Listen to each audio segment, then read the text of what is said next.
and he was going to speak in the Quadcom. They are under oath in the Quadcom, Yes, correct? that's true. Yes. Yes, so why would you But we speak never, to... we never. No, the point is this, Representative Abante. Yes, yes, Do you, in the lower house, do you all speak to your resource persons before they attend the hearing?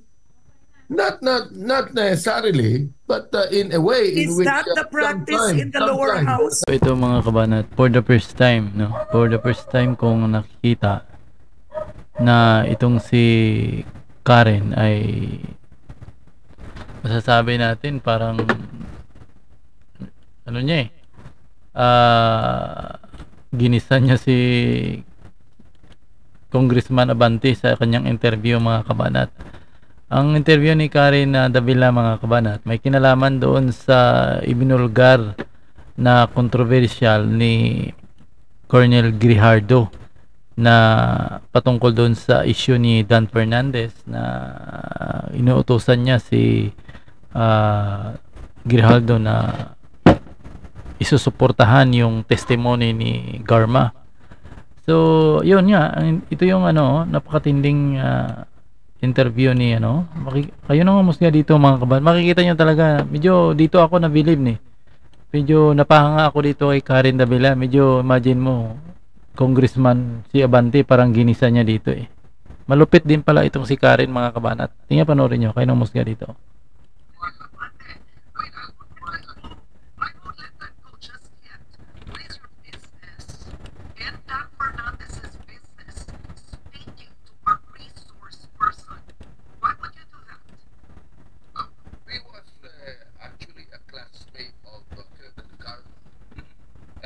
We was actually a classmate of Colonel Garma, and Colonel Garma asked us if we can talk to Colonel Grijaldo because he has something to say. Kaya lumalabas talaga mga kabanat na aminado siya na kinausap talaga nila si Grijaldo. Kung babasahin natin yung kanilang testimony, sabi niya nakiusap na si Grijaldo na mag-uusap. So ito pa yung birada ni Karen dito mga kabanat. What you did was wrong.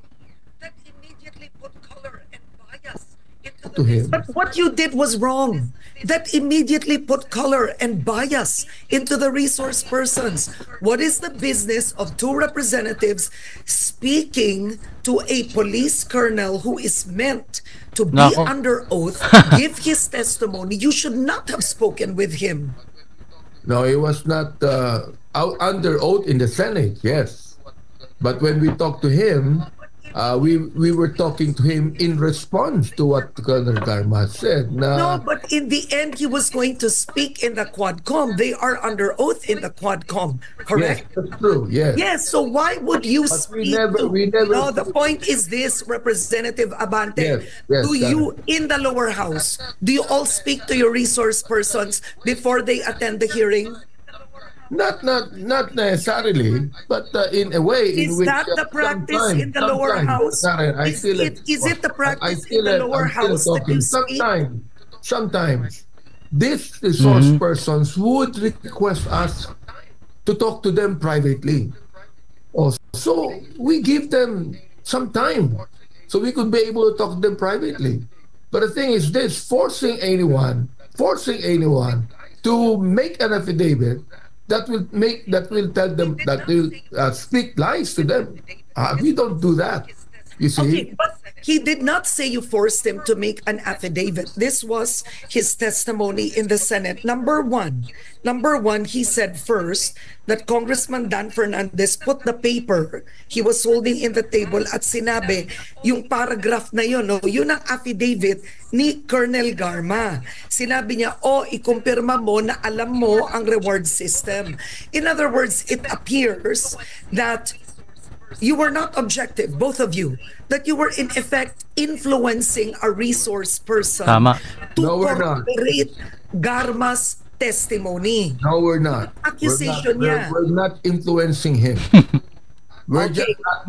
we're just asking him because it was Colonel Garma who actually told us, "Can you please talk to Colonel Grad because he's my classmate." Regardless, He has this is not something the to say. point. The thing is point- this. I think Okay, this. but- Okay. But the point is, did you speak to a resource person, two representatives, a resource person in private without his lawyer? Did So you yun. do that? So, kakat ko na ito mga kabanat, baka No, there were makapirate two lawyers tayo. Mahaba-haba talagang pag pinanood mo kasi ng haba itong video ni Karen Davila, talagang nag-isa dito si si Dan Abante. At saka ang galing niya ring lumusot dito sa mga tanong ni Karen Davila. Parang hindi nga ito question hindi nga ito interview, kundi parang sermon ang ginawa ni Karen Davila dito kay Abante, mga kabanat. So nakikita nyo, no? Parang pinangaralan niya pa itong si si Abante. Pero yung sinabi niyang yung sinabi niya mayroon daw 2 lawyers. So confirm talaga na kinausap nila si Grijaldo in private. So kung paghahambingan mo talaga, mga kabanat, yung testimony sa Senate, talagang masasabi mo yung accurate talaga, kasi hindi nila dininig. Kung dininay sana nila na hindi namin yung kinausap. So tapos kaso lang confirm talaga na kinausap nila itong si Grijaldo. At sabi pa ni Abante, may classmate niya pa daw, no? Nag-request daw itong si Garma na kausapin itong si Grijaldo. So tapos sabi naman ni kinausap nyo si Grijaldo, walang kasamang abogado. Ang sagot naman ni Abante ay mayroon daw 2 lawyers. Pero nung ang alam natin yung kung kaninong abogado yun, kay Garma yun kay Garmang abogado yun, ayon doon sa sa pahayag din ni Grijaldo. So mamaya isisingit natin itong video ni Grijaldo nung interview sa Senate. So kayo na humusga dyan, mga kabataan, masabi nyo dito. Medyo palakpakan natin itong si Karen. Medyo ko dito kay Karen. Ay, mali, ito pala. Ay, hindi. Wala pala. Walang clap, mga kabataan. So yan. So panoorin niyo itong statement niya, no? I saw other witnesses who were standing in the corridor, including my classmate, Major Portalesa, and Captain Anoba, who was wearing a PNP uniform, and the latter acknowledged me by saluting. When I entered the room, I saw 2 lawyers of Police Colonel Garma standing inside the room. One of the lawyers approached me and then asked me what we are going to talk about.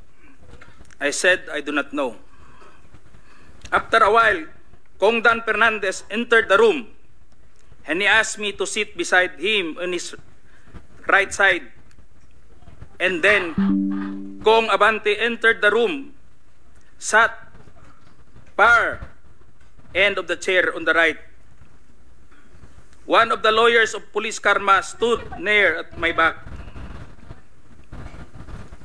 Kong Dan Fernandez put the paper he was holding on the table and told me, "Ito ang sasabihin mong statement na ito," while pointing on the paragraph on the paper. "Ito ang supplemental affidavit ni Colonel Garma. Sabihin mo, alam mo ang reward system. I-confirm mo lang." Nako, Kong grabe. Dan told me to read the said affidavit. However, I asked the copy of affidavit he was showing to me to read it. He did not give it to me. The lawyer of Police Colonel Garma said, "Ikaw lang ang pwedeng magsabi niyan," sabi ni Colonel Garma. I was puzzled and I asked myself, why me? I respectfully told him that I cannot confirm. Parang lumalabas na kasabot din si Garma pala, no? Parang kasabot din si Garma. Dahil sinabi doon, no, 'di ba? Na ikaw lang daw pwede magsabi yan, sabi ni Colonel Garma. So ibig sabihin kasabot si Garma dito sa bali ginamit yung 2 congressman, no?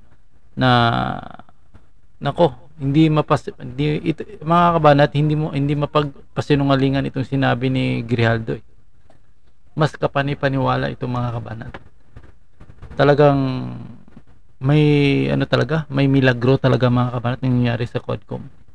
Mayroon talagang maling intensyon talaga kung pagtitingnan mo, kung ibabase mo sa sinabi dito ni Grijaldo. So yun lang, mga kabanat, inad ko lang ito sa video para makita nyo.